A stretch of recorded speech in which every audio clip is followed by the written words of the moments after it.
오늘날 세상살이는 참 생각보다 쉽질 않습니다.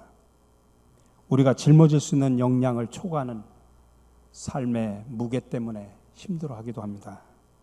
우리 어깨를 짓누르는 무거운 것이 너무나 많기 때문입니다. 삶의 중압감, 또 외부에서 오는 압력, 내적인 긴장, 여러 가지 근심과 걱정과 불안 등이 참으로 많습니다. 갈수록 물가는 천정부지로 오르고 또 자녀들의 대학금은 끊임없이 올라가고 청년 실업률은 모든 젊은이를 긴장시키고 우리가 살고 있는 한반도의 기류는 그리 밝지를 않습니다. 기후와 날씨도 참 도움이 되질 않죠. 눈을 넓은 곳으로 돌려봐도 마찬가지입니다. 생태계의 파괴와 국가 간의 분쟁들은 끊임없습니다. 성경의 말씀대로 피조물들의 신음소리가 도처에서 흘러넘칩니다. 또 최근에는 신종 코로나 바이러스 감염증의 우한 폐렴으로 전 세계가 걱정을 하고 있습니다. 사회적, 국가적, 세계적 소용돌이와 회오리 바람들 가운데서 일상의 보통 사람들은 이제 갈수록 참을성이 없어지고 쉽게 짜증을 부리고 화를 냅니다. 아니, 죽고 사는 그런 심각한 문제도 아닌데도 날카롭게 반응을 하고 불평하고 구시렁댑니다. 비유로 말하면 언제라도 터질 것 같은 휴화산 그런 모습입니다. 우리의 신앙의 차원도 별반 다르질 않습니다. 나태와 권태, 귀찮음과 덧없음, 허전과 무료, 짜증과 분노, 무기력과 지루한 일상 등 같은 것들이 슬그머니 뒷문으로 들어옵니다. 이렇게 불평, 불만으로 가득한 이 세상에서 정말 신나게 사는 그런 방법은 없을까요? 정말 신바람나게 많은 사람들이 살아갈 수 있는 방법은 없을까요? 오늘 읽은 누가복음 본문이 이에 대한 대답을 우리에게 제공을 해줍니다. 예수님은 당시에 불평과 불만으로 찌든 사람들에게 참된 기쁨이 무언가를 가르쳐줍니다. 오늘 우리가 읽은 누가복음 15장에는 세 가지 비유가 나옵니다. 이 세 가지 비유를 통해서 예수님은 참 기쁨이 무엇인지, 어디서 오는지, 어느 때 오는지 우리에게 가르쳐주고 있습니다. 잃어버린 양의 비유, 잃어버린 동전의 비유, 잃어버린 아들, 탕자의 비유를 통해서입니다. 근데 사실 예수님께서 이 비유를 말씀하게 된 원래 동기는 그 예수님이 하시는 사역에 대해 늘 못마땅하게 생각하고 시시때때로 꼬투리를 담는 참 그런 당시의 종교인들 때문에 그렇습니다. 바리새인과 서기관들이 그들이었습니다. 요즘 말로 표현을 하면 학력 좋은 신학자들이나 성경의 가르침에 탁월한 이해를 갖고 있는 엄숙한 목사님들 때문입니다. 그들은 보면 늘 예수님을 달갑게 생각하지 않았습니다. 늘 속으로 불만입니다. 그들에게 보면 평안과 기쁨, 해맑은 웃음을 성경을 통해서 상상해봐도 상상할 수가 없습니다. 그들은 늘 뒤에서 수군거리고 예수님을 못마땅하게 여겼습니다. 이유는 예수님께서 죄인들을 받아들이며 그들과 식사를 하고 이야기도 나누셨기 때문입니다. 예수님께서는 당시의 사회적 통념상 별로 평판이 좋지 않은 사람들과 잘 어울리고 계시다라고 하는 그런 이유 때문입니다.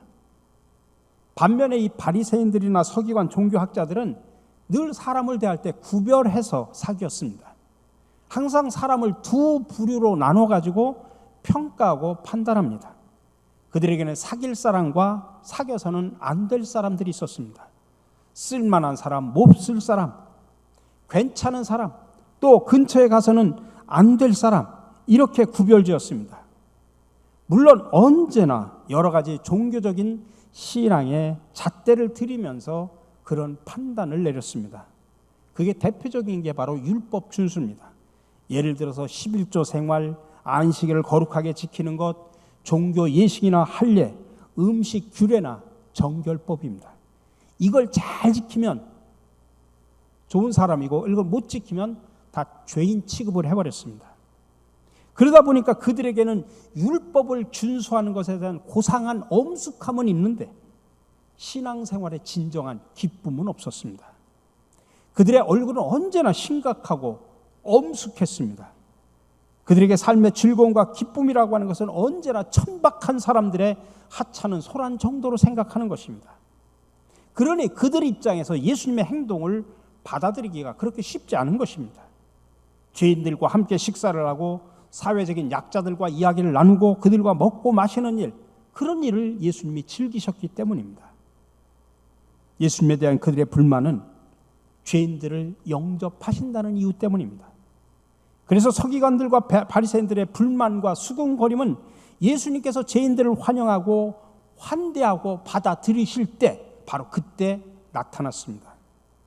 그래서 오늘 본문은 이 바리새인들의 불만과 수군거림 또 동시에 반대되는 예수님의 죄인들을 영접하시고 환대하는 그 모습이 극명하게 대조되어서 나타납니다. 여러분들이 복음서를 읽다 보면 종종 이런 종교 지도자들이 예수님에 대해 보인 다양한 반응들을 볼 수가 있습니다. 예를 들면 따져 묻고 다그치거나 화를 내고 분을 품거나 아니면 심지어는 죽일 계획까지도 세웁니다. 이런 다양한 반응들 가운데 하나가 뭐냐면 불만과 수군거림입니다. 이런 불만과 수군거림은 언제나 예수님께서 누군가를 환대하거나 영접하실 때 그들이 보였던 부정적인 반응이었습니다. 투덜대고 못마땅하거나 달갑지 않게 뒷말을 하는 것입니다. 그들의 쑥덕거림, 불만, 투덜댐, 그리고 그들의 달갑지 않은 표정, 그것과 확연하게 대조되는 모습이 오늘 본문에 부각이 되어서 등장을 합니다. 예수님의 환한 얼굴, 죄인들과 웃으면서 담소하시는 광경, 죄인들을 영접하시고 대화하는 그리고 그들을 포옹하는 모습, 그러니까 불만과 환영, 또 쑥덕거림과 환대, 이 단어들은 언제나 같이 가는 짝꿍 단어입니다. 그렇습니다. 여러분이 누군가를 진심으로 환대한다면 결코 그에 대해서 쑥덕거리질 않습니다. 여러분이 진정으로 그를 받아들인다면 결코 그에 대해서 투덜거리거나 헐뜯지를 않습니다. 이 두 가지 주제가 베드로전서에 잘 말해주고 있습니다. 베드로전서의 본문의 핵심은 뭐냐면 여러분들 제자의 길을 걸으라는 것입니다. 그 권면들이 거기에 지혜 말씀처럼 담겨져 있습니다. 예를 들어서 기도가 막히지 않도록 조심해라. 사랑은 허다한 죄를 덮는다. 하나님의 다양한 은혜를 맡아서 사람들에게 나눠주는 착한 청지기들처럼 서로 섬기고 봉사라. 그런 이야기를 하고 마지막으로 이런 이야기를 합니다. 베드로전서 4장 9절에 서로 대접하기를 원망 없이 하고, 서로 대접하기를 오퍼 하스피탈리티라고 표현을 합니다. 다시 말하면 불평하지 말고 서로에게 환대하라. 쑥덕거리거나 뒷말하지 말고 서로를 환대하라, 그런 뜻입니다. 여기서 호스피탈리티라고 하는 말을 대접이다, 환대다 이렇게 번역을 할 수 있습니다. 여러분 호텔을 호스피탈리티 비즈니스라고도 표현을 합니다. 그 말은 뭐냐면 환대를 전문적으로 하는 직종이라는 뜻입니다. 그게 모든 이방인들, 낯선 사람들, 손님들을 친절하게 받아들이는 것과 관계가 있는 이야기입니다. 예수님은 바리새인들과 율법학자들이 구시렁대고 불만 가득해서 쑥덕거리는 그 불평의 소리를 예수님께서 들으셨습니다. 그러자 예수님께서는 비유들을 말씀하시면서 진정한 삶의 기쁨과 즐거움에 대해서 말씀하셨습니다. 예수님은 항상 비유를 들어서 설명하십니다. 그래서 기쁨이 어떠한지, 어떤 기쁨이 생명으로 가득한 진정한 기쁨인지, 그 기쁨을 탁월한 화가처럼 우리 마음의 화폭에다가 그렇게 비유를 통해서 그려주신 겁니다. 그래서 비유는 그림 언어나 마찬가지입니다. 잃어버린 양 한 마리를 되찾을 때 그 목자의 기쁨을 한번 상상을 해보십시오. 목자는 그 양을 어깨에 들쳐매고 기뻐하며 집으로 뛰어옵니다. 어떤 여자가 등불을 밝히고 온 집안을 뒤지며 무언가를 찾습니다. 근데 잃어버렸던 동전을 마침내 찾았습니다. 그 기쁨이 얼마나 크겠습니까? 그래서 그것을 찾자 막 친구와 이웃들을 불러가지고 야, 나와 함께 즐기자. 내가 잃어버렸던 동전을 찾았다. 그렇게 말을 합니다. 얼마나 좋았으면 그랬겠습니까? 근데 이 짧은 두 개의 비유를 말씀하신 후에 예수님은 뒤에다가 논평을 다셨습니다. 토를 다신 겁니다. 그 토가 뭐냐면 핵심은 그겁니다. 죄인 하나가 회개할 때 하늘에는 큰 기쁨의 잔치가 열린다. 말로 표현할 기쁨이 넘친다라고 하는 토를 다십니다. 이렇게 예수님은 하나님의 천사들이 맛볼 그런 기쁨과 즐거움을 말씀하고 있는 겁니다. 이 말씀은 회개에 대한 감동적인 그런 말씀입니다. 근데 누가복음에 나오는 세 비유 중에 마지막 비유인 잃어버린 아들의 비유, 탕자의 비유를 읽어보면 이 두 개 앞에 있는 비유와 다른 점을 발견하게 됩니다.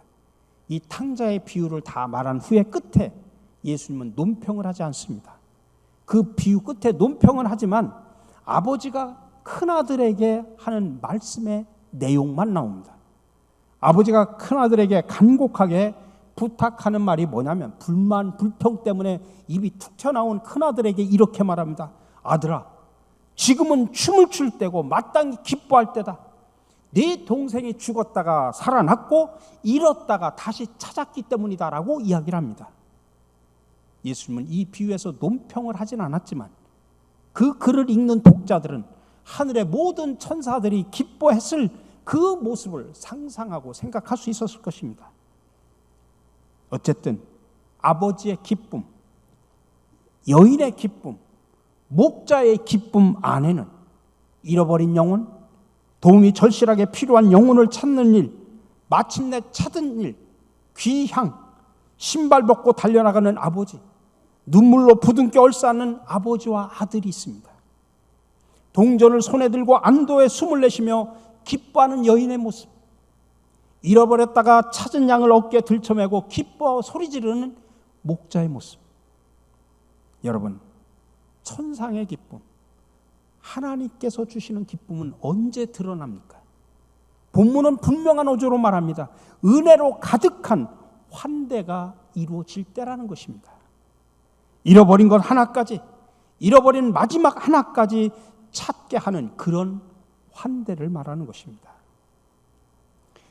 크리스틴 폴이라는 분이 있습니다. 그분이 쓴 책 가운데 자리를 마련함, 부제가 기독교 전통 중에 하나인 환대를 회복하기라고 하는 책이 있는데 그 책 속에서 아주 명쾌하게 이야기합니다.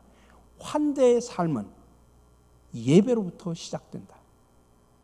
다시 말하면 하나님의 은혜와 관대하심을 깨닫는 예배로부터 크리스찬의 환대의 삶은 시작된다고 말합니다. 그렇습니다. 우리가 다른 사람을 받아들이는 환대는 하나님의 은혜에 대한 나의 경험, 나의 지식과 비례한다는 이야기입니다. 이 말을 더 쉽게 표현하면 내가 하나님의 은혜를 경험한 적이 있어야, 내가 하나님의 은혜에 대해서 알아야, 내가 하나님의 은혜를 맛본 적이 있어야, 그 하나님의 은혜를 느낀 적이 있어야 우리도 다른 사람을 포용할 수 있고 환대할 수 있다는 이야기입니다. 그리고 그런 포용과 환대야말로 가장 거룩한 행동이 된다는 이야기입니다. 내가 환대받고 있구나라는 그런 기쁨, 내가 환영받고 있구나 하는 그런 기쁨, 그런 것은 여러분이 자신을 잃어버린 바 된 바로 그 양, 잃어버린 바 된 바로 그 동전, 그 떠돌던 아들이라고 생각할 때 비로소 시작이 되는 말입니다. 환대는 바로 거기서부터 시작이 됩니다. 내가 예배를 통해서 하나님의 관대하심과 넉넉하심을 직접 경험하고 느껴봐야 비로소 환대의 양팔을 벌릴 수 있다는 이야기입니다. 그래서 무엇보다도 먼저 예배를 통해서 여러분들이 하나님의 은혜를 경험하셔야 됩니다. 나를 사랑하시는 하나님의 은총을 체험하셔야 됩니다. 그래야 내가 받은 만큼의 그 은혜와 사랑을 나도 이웃에게 전할 수 있다는 이야기입니다. 비로소 그때야 이웃에게 환대의 양팔을 벌릴 수 있습니다. 그러니 부디 바라기는 오늘 이 예배 자리에서 여러분이 하나님의 은혜와 사랑을 경험하는 복된 자리가 되시기를 주님의 이름으로 간절히 축원합니다. 근데 이 기쁨은 자기 혼자만의 기쁨은 아닙니다. 그리스도의 몸인 교회에서 이 환대라고 하는 것은 오직 나만을 위한 것이 아니다라는 이야기입니다. 환대는 항상 공동체의 환대여야 되고 환대의 기쁨 역시 공동체의 기쁨이어야 됩니다. 사실 목회하면서 목사에게 가장 큰 두려움이 있다고 하면 오늘 목사님 설교 죽 썼네 이런 얘기, 왜 우리 교인 수가 줄어들지, 왜 헌금이 줄어들지, 이런 말이 전혀 아닙니다. 사실 저는 그거에 대해 별로 두렵지 않습니다. 근데 목회자로서 제일 두렵고 제일 듣고 싶지 않은 이야기가 뭐냐면, 어떤 분이 와가지고 목사님 제가 지난주에 이 교회를 참석했는데 누구도 나를 반겨주는 사람이 없습니다. 그 누구 하나도 나를 환대해주는 사람이 없습니다 라고 하는 그런 소리를 들을 때입니다. 새 가족이 처음 우리 교회를 왔는데 누구도 알아주질 않아요. 누구도 환대해 주질 않아요. 그런 소리를 들을 때가 제일 두렵습니다.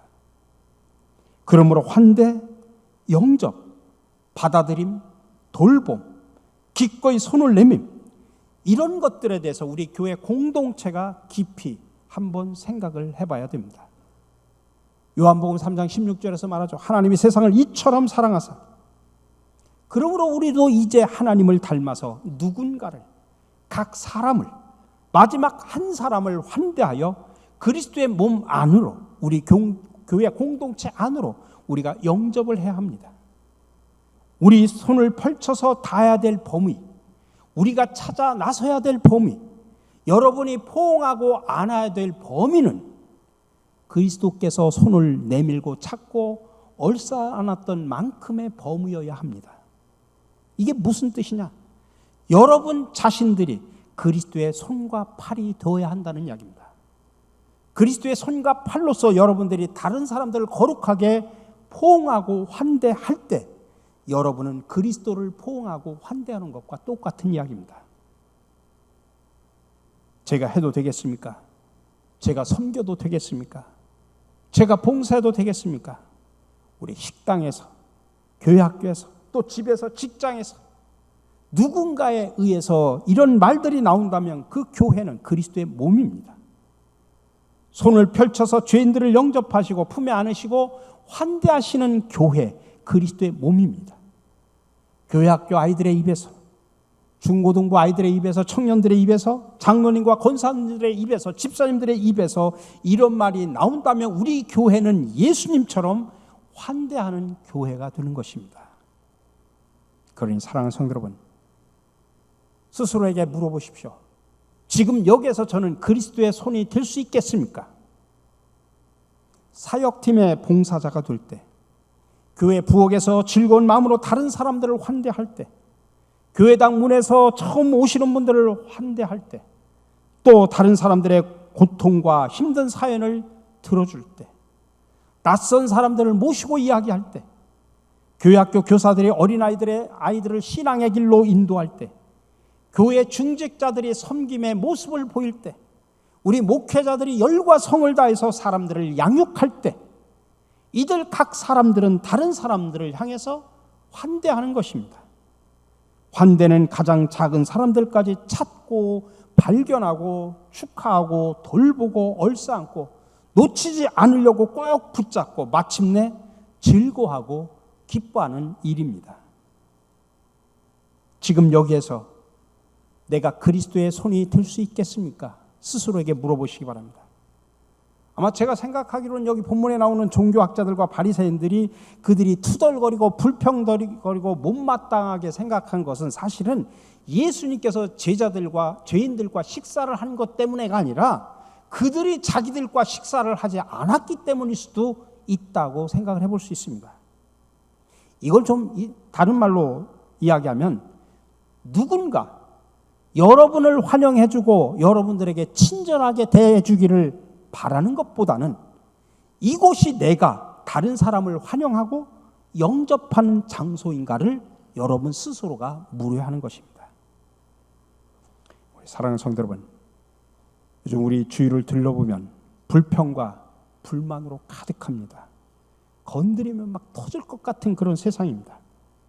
이럴 때일수록 우리 하나님의 백성들은 그런 분위기에 은혜로 가득한 환대를 불어넣는 사람으로 부르심을 받았다는 그런 사실을 기억하셔야 됩니다. 그러므로 우리 각자는 각자의 가정과 직장, 그리고 여러분들이 세상에 흩어져서 여러분들의 각자의 삶의 자리 속에서 그리스도의 손과 팔이 되어 이웃을 환대하는 멋있는 성도로 살아가시기를 주님의 이름으로 간절히 축원합니다.